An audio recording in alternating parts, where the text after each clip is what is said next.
welcome to the Inside and Beyond podcast. And I'm your host, Natalia Fomichenko. Inside and Beyond podcast brings together conversations about psychology and spirituality to inspire you to live a more fulfilling life, explore your purpose, and realize your full potential. Today, we are going to talk about Reiki. Reiki is an alternative therapy, which is energy healing for body, mind, and spirit. I've invited a Reiki Master, Carion, to shed some light for us today about how it works, whether it's effective, and how it is studied. Isis has been practicing Reiki for over 5 years, and she's based in Mexico, where she started her spiritual journey after leaving her public administration career in France. Isis, welcome to the show. Thank you. Thank you for having me here. Very excited and happy to talk about Reiki. Amazing.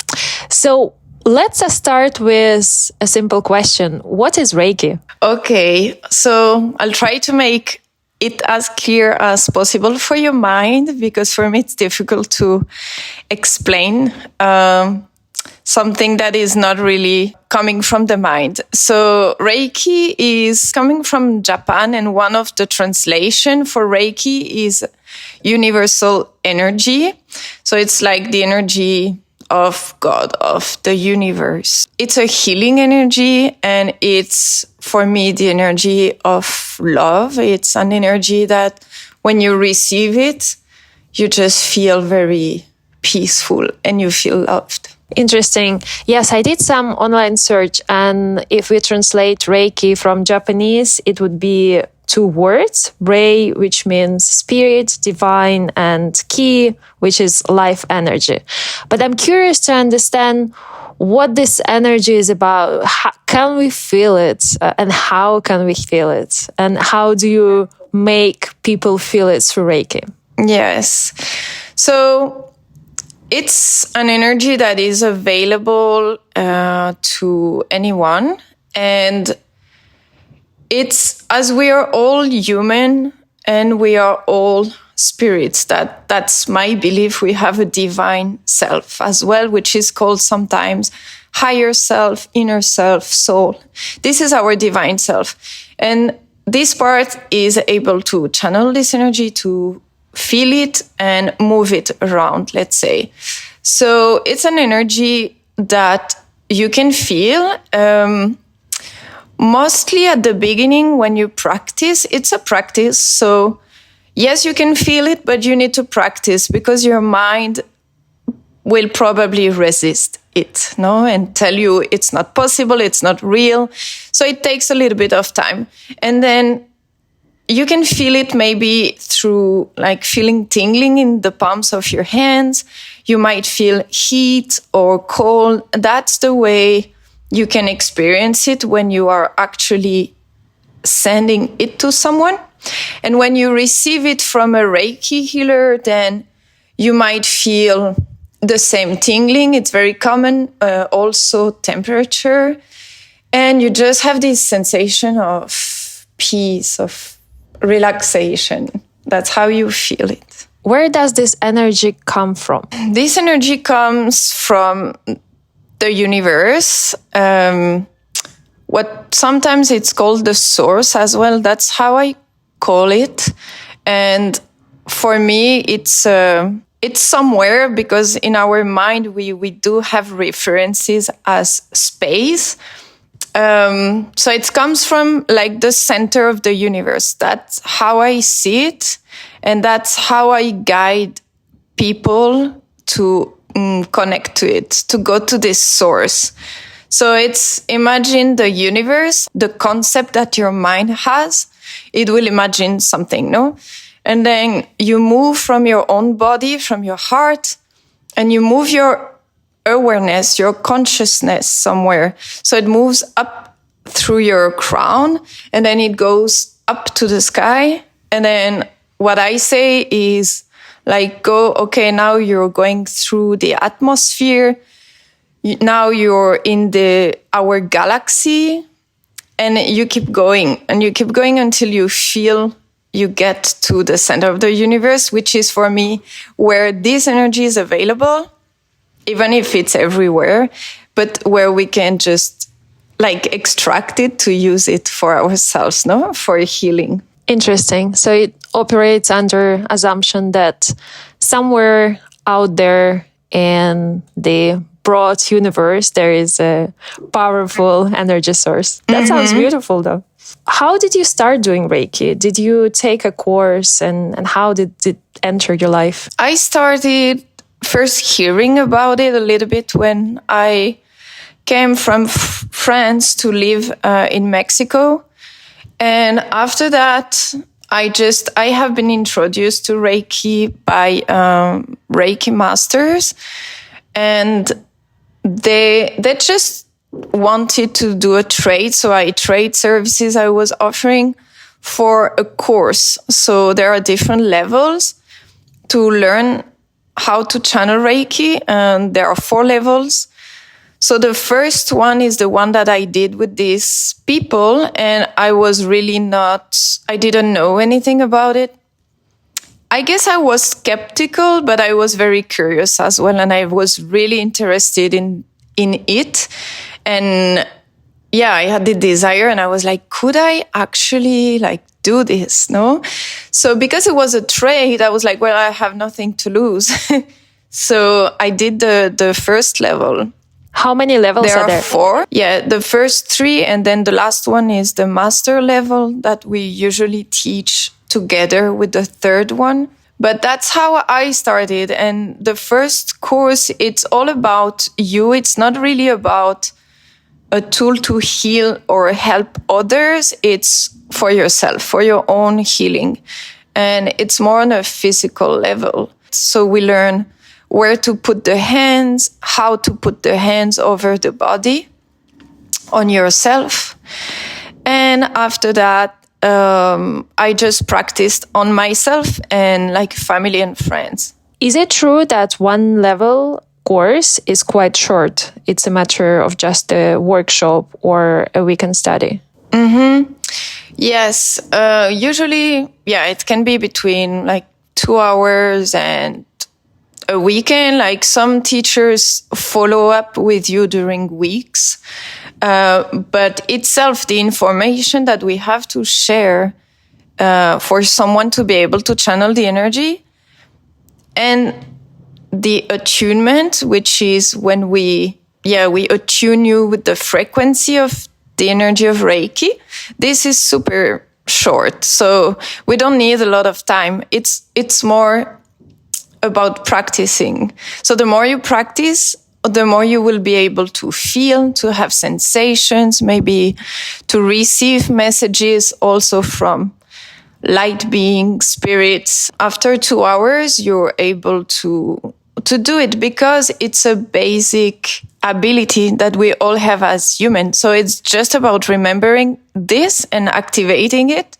And with your mind, it's already there. It's not something that you need, to study and practice a lot. So attunement is activation, basically. So with Reiki, how it works is that the Reiki Master will come to you. So the student is sitting on a chair. We guide a meditation. So you just go within, and then the Reiki Master will put symbols. Usually that's how we say it, because we draw symbols and then we move it into your energy field. We move it or we place it into your hands. So that's how the activation works. It's just a vibration that is new, that will be now within you, that you can use. For me, it was always very emotional and I wanted to cry. For some people, they just have memories coming up or different sensations, but they do feel it. You mentioned spirits. What spirits were you talking about? So there are different consciousness. It's the same. It's something that opens up. And I believe that each one of us, we are closer to some type of being. So, for example, archangels, they are known because I think we have heard about it through religion, but it doesn't have to be attached or related to religion. There are also energies that we can use for healing. So archangels are a type of spirit. Ascended masters are a different type. So the difference is that ascended masters had a previous life on Earth as human. And archangels, they never have been incarnated. So there are different type of consciousness. But there are also god and goddesses that we can access to. There are very different beings, like elementals who are, for example, fairies, unicorns, could be different kind of spirits. Plants, the spirit of ayahuasca, it's a spirit. So we can access them. It's just that for me, I work mainly with ascended masters and archangels, but it's different for everyone. Interesting.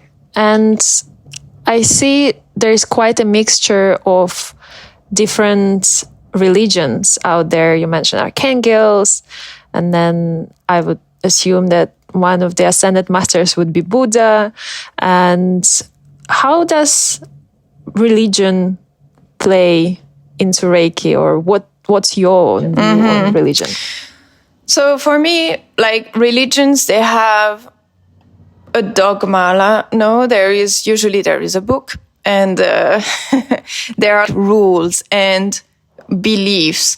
And for me, the difference with Reiki and how we work with the laws of the universe, which might be similar to the one that are shared through religion, is that for me, a master is not supposed to tell you that's the way it is and that's the only way. For me, it's a spiritual practice, which means that you will find your own way and you will listen to methods, rules, and you will find your own practice of spirituality. So everything I'm telling you right now, it's my experience so far and my understanding through the practice I had, but I know it might change, and actually it's part of the spiritual growth. You have some beliefs and at some point you're like, oh, maybe it's actually not the truth, and you need to let go of this and open up to something new, and you create a new belief. So for me, that's the difference between spirituality and religion. I feel that religion is very rigid. There is not much flexibility, but spirituality, it can take any form. And you can be a spiritual being when you practice music or dance. Artists, most of the time, are very spiritual because they believe in something greater. So that's a definition for spirituality. Is there is something greater and you gain perspective. I like this idea of spirituality versus religion, that spirituality assumes that a divine part is already within you, that you can grow and develop, and that can be done by doing something that you love, something that you're drawn to. And it can be different for different people, right? So everyone has a freedom to explore their own individuality and strive to something better and believe into something greater than themselves. But that can be different for different people because we are all unique, right? Whereas in religion, it is more about the dogma, as you said. It's more about just one pathway that will lead you towards the goal. And it may not necessarily be suited for everyone. And along the way, there are certain things that punish us for not really following this one path, and therefore creating such emotions as guilt and shame. Whereas if we do something out of pure love and harmony with ourselves, then these emotions really don't have any space, because there are others such as gratitude and joy, and you just don't really have space for emotions like shame or guilt, right? Yes, I got goosebumps at the beginning. I think it was very important what you said about we all have our own unique way to practice it, because we're all different. And yeah, this shame and guilt is very important, because in the spiritual practice, it's all about practicing love and compassion. And the main practice is to do it with yourself and not judging yourself for doing something wrong, or like, oh, I talked in a bad way or mean way to this person, but I was angry, I'm such a bad person. And religion emphasizes this instead of focusing on compassion and love. I feel it's the other way around. It's like, no, you did something wrong. You should feel guilty and bad. And the spiritual practice, it's all the opposite. It's connecting to this higher vibration of love, which can be Reiki, which can be just the energy of God. And it's, okay, I need to remember I'm human, and sometimes I commit mistake, and I can ask for forgiveness. I can forgive myself and keep learning. And I think that's the main thing. Beautifully said. We talked a bit about the Reiki course. I was wondering, can actually everyone become a Reiki practitioner? And if so, what would be the average price of a Reiki level? Mm-hmm. So there is really no requirements. Like, anyone can sign up for a course. You don't need even to be practicing meditation or anything like this. Prices, they vary a lot depending on the teacher and the country and how long is the training, because there are many different ways we can, as a teacher, do it, no? Because we want to share different things. Personally, I like to do for the first level 5 hours workshop that I split either in a day, morning, afternoon, or we do it over a weekend, so that you have time to integrate the information. And we do the attunement after the theory, so that it means, okay, the activation is now done and you can channel Reiki. So the other part of the workshop, we will practice. So you can practice with each other and see what you feel or not. And I'm here to answer your questions and doubts. And then I share about how to protect yourself energetically, because I think it's an important part. Usually people doing these courses, they are very sensitive to energy, even if they're not aware of it. Like, they go in a room with people who are very stressed out, and they just immediately start to feel stressed for no reason. It's just they absorb the energy of others. So I'm teaching these techniques. And for example, this workshop costs $180. But, you can do Reiki 1, like some teachers do it by donation. Some do it over a longer period, and you can do level 1 and 2 at the same time. So there are very different, many different modalities. What is important to me is that you meet the teacher, or at least you see the person and you listen to your intuition. It's not the mind that is going to tell you, I want to do Reiki 1. So the first person that I meet, I'm going to sign up and do the course with this person. I recommend not to do this. Go with your intuition. Do I like this person? I don't know this person, but it feels right. Then go for it. And it will be the right teacher. But it is important. And also you can do several times the same level. So you can attune yourself again. Makes sense. So you mentioned there are 4 levels, out of which the first one is just about you, how you work on a physical level, and the 4th is a mastery. What happens on level 2 and level 3? In level 2, we focus on 3 symbols that the Reiki healer is going to teach you. One symbol is to amplify the energy. So when it's just more powerful, your healing, you can go do the same work faster. One symbol is to work through time and space, which means that you learn that you can send this energy to heal something that happened in the past. For example, if the patient has a trauma from the past, then you could use it for it. You can send it to the future if you have something that is stressful, maybe an interview or an exam. And you can send it to someone that is not sitting next to you.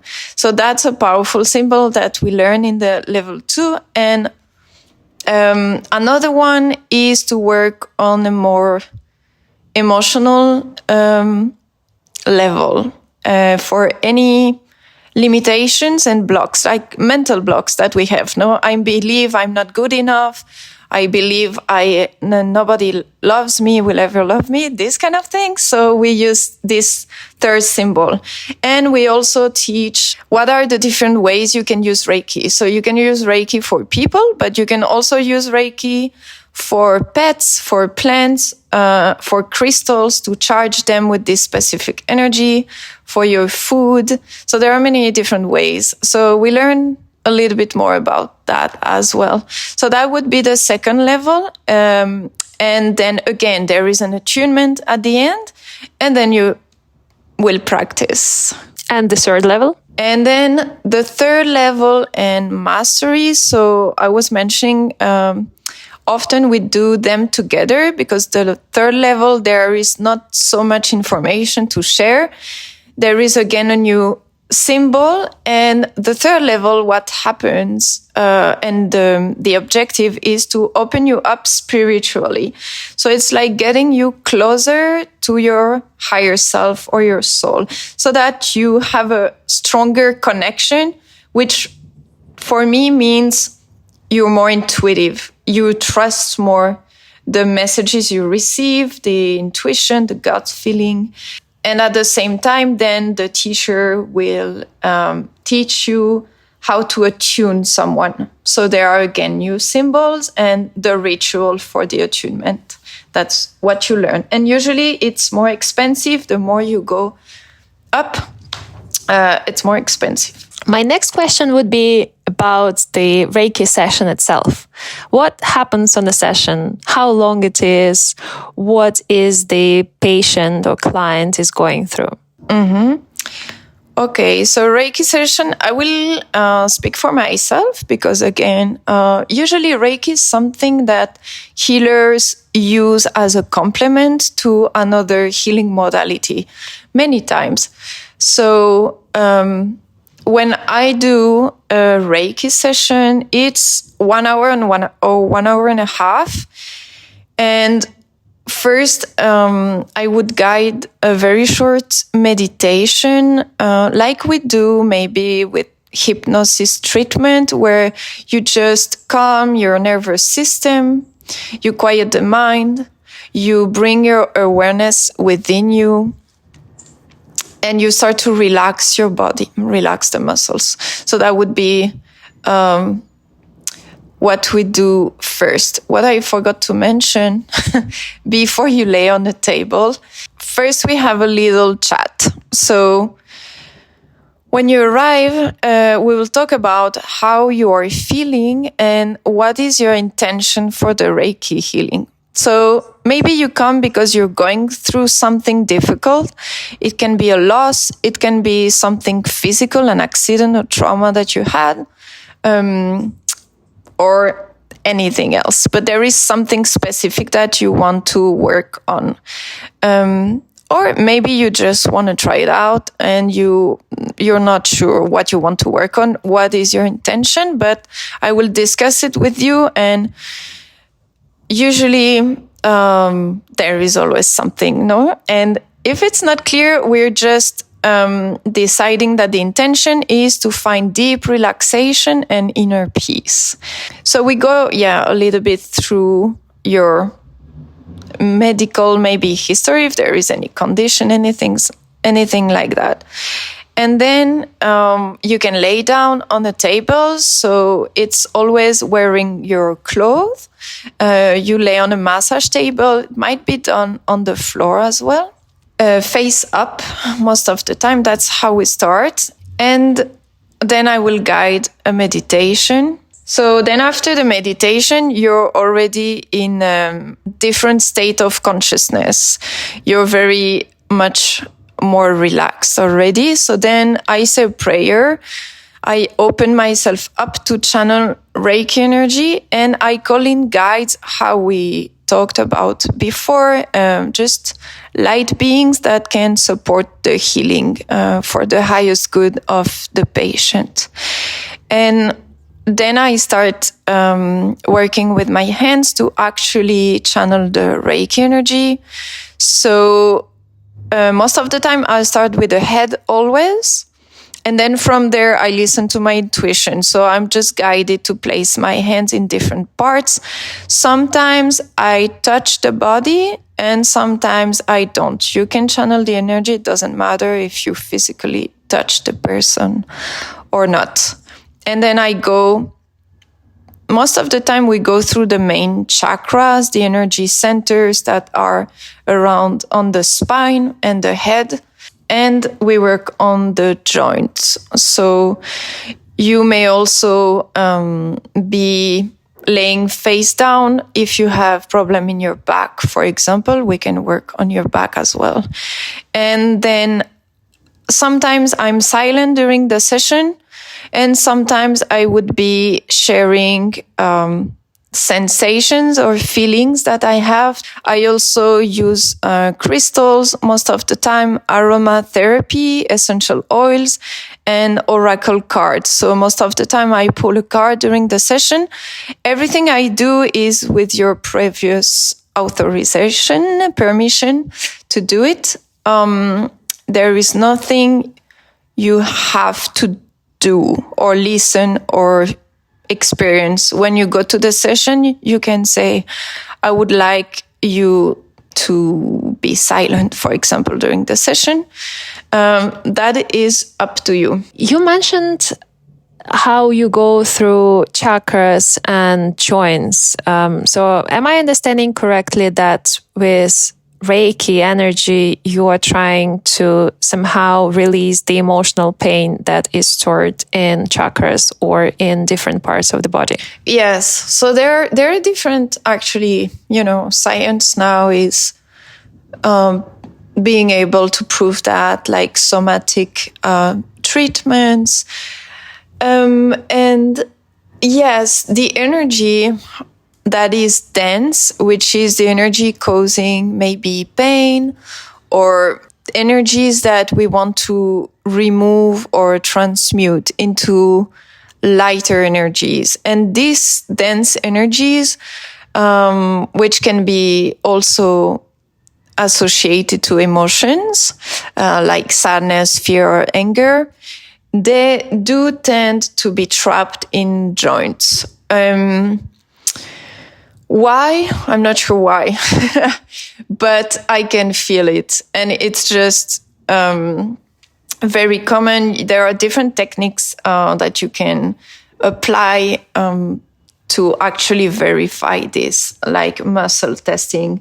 So that's why we work on joints mainly and the energy centers, because they are like the main points that we want to function correctly so that it can help to balance and harmonize the entire body. What is the average price of a Reiki session? I would say between maybe $60 and $300. I believe it can be much more than $300. Can it be done over distance? Yes. So as I mentioned when I was talking about the symbols that you learn in level 2, you can actually do it over distance. So I do sessions with video call or just a call. I don't really need to see the person.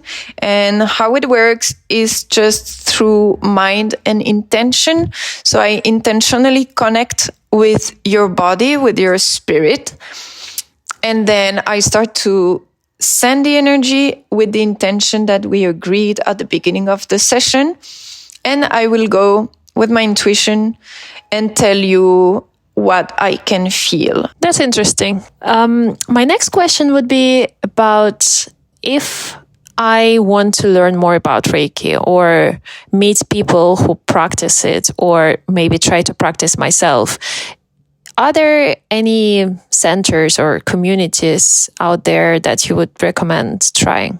Yes. So for Reiki specifically, you can look in your town if you find anything called Reiki Share or Reiki Circle. There are the two main names that are used, and these are gathering for people to practice Reiki. So most of the time, you don't need to be attuned. You don't need to have any experience with Reiki to participate. It will be described in the event, but that would be a great way for you to experience Reiki. And you can also look for group Reiki healing. So it's a lower price and you can have an experience and actually receive Reiki. Sometimes, like on social media, for example, I do meditation and Reiki. So I do on Instagram and Instagram Live, and then we connect.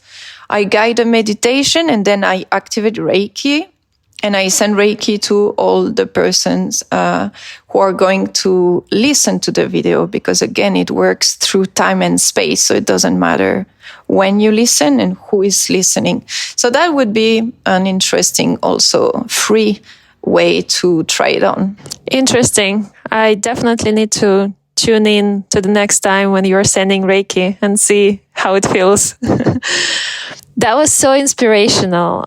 Thank you so much for sharing about Reiki and how it works. Is there anything else that you would like to share with our listeners? Well, the message that I want to be out there is that be curious, just open a little bit your mind and try, because this is something that is becoming, I feel, just more and more visible and accessible for everyone. Reiki was a very secret practice hundreds of years earlier. And now these kind of methods are just being developed more and more. There are all kind of very similar practices like healing touch, quantum touch, and they're all great. It's just for you to try, see what resonates with you and practice. And for me, it's very magical. And I feel that once you open up to it, it's like there is an infinite range of possibilities for you in your life to create a life different. So I really invite you to be curious and read about it and watch videos. Essentially, be curious, trust yourself, and see where your own curiosity brings you. It's going to be magical for sure. Thank you so much, Isis. That was a pleasure talking to you. Yes, you're welcome. Thank you. Best of luck on your spiritual journey going forward.